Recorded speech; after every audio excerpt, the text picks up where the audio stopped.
Lundi de la première semaine de l'Avent.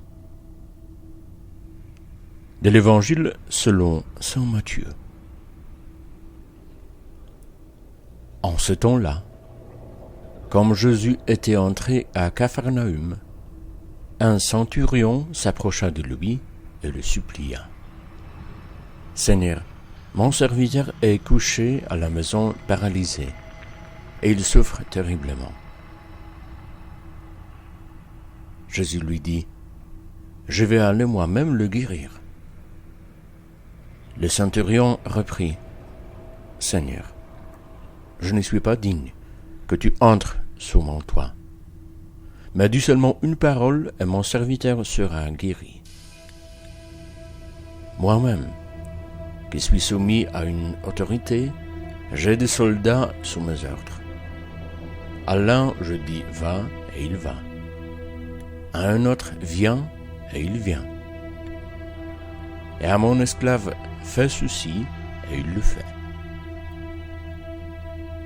À ces mots, Jésus fut dans l'admiration et il dit à ceux qui le suivaient, « Amen, je vous le déclare.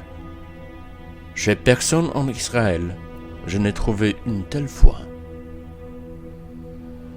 Aussi je vous le dis, beaucoup viendront de l'Orient et de l'Occident et prendront place avec Abraham, Isaac et Jacob au festin du royaume des cieux. »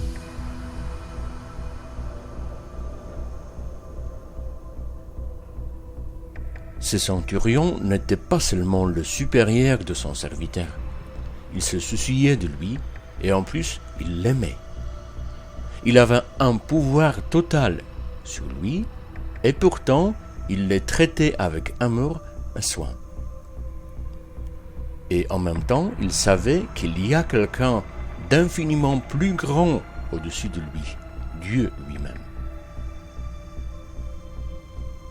Très souvent, nous nous réjouissons de peu de pouvoir dont nous disposons, pensons que nous pouvons gouverner quelqu'un, le dominer. La question du jour est: qu'est-ce que je fais avec le peu de pouvoir que j'ai sur les autres?